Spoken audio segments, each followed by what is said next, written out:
one reason that we get a very maintenance oriented understanding of what pastors do is that we do word studies on uh, elders, presbyters in Greek, overseers, episkopos in Greek, and deacons, diakonos, or servants in Greek.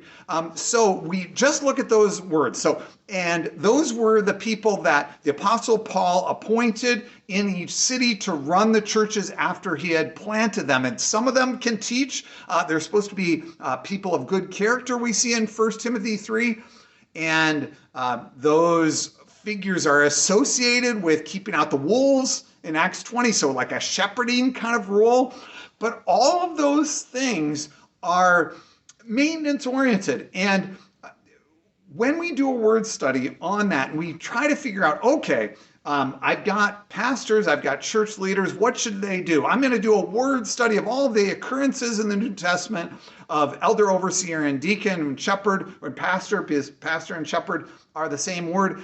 What you get is a administrative, docile kind of person here who is the husband of one wife, meaning they're not, going around town with multiple spouses.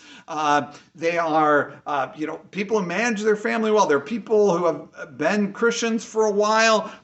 They are stable kind of people who stabilize things. But you do not have included in there the action of what's happening in the New Testament.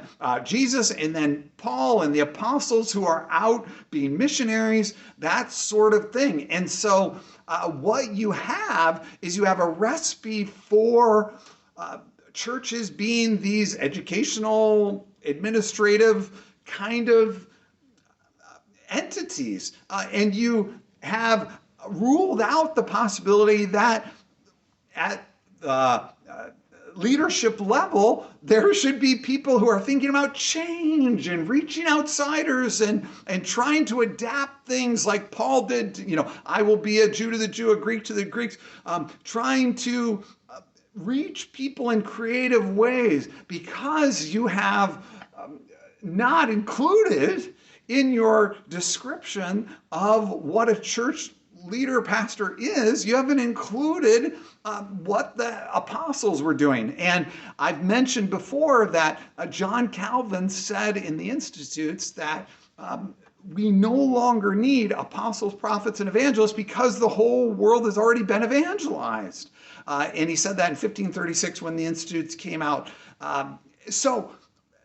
And that is just not correct. That's an error. It's a category error to have gone to the New Testament to just look up with a concordance, or now we do it with a computer, to look up those instances and then try to figure out what a church leader does from those instances. No, we have got to look at Jesus. We've got to look at Paul. And that's where we see the heart of God reaching outsiders. And so it's understandable that generations of Protestants have been taught that what their job as a pastor is to do is to be a minister of word and sacrament, to correctly, accurately administer the Lord's Supper and baptism, and to preach accurate sermons. And if they've done that, they've done a good job. They've been faithful. But again, that is a relic. That definition is a relic of a reaction to the Roman Catholic Church by Martin Luther,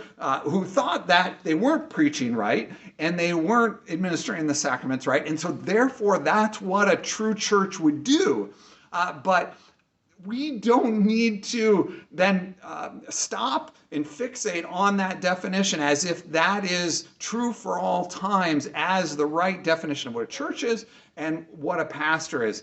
And if we do, then our churches will be these uncreative, really maintenance-oriented sort of entities. So that's why we need to relook at the New Testament and say, no, our church leaders and our churches have to pick up the dynamism and especially the outreach to outsiders that we see in the New Testament.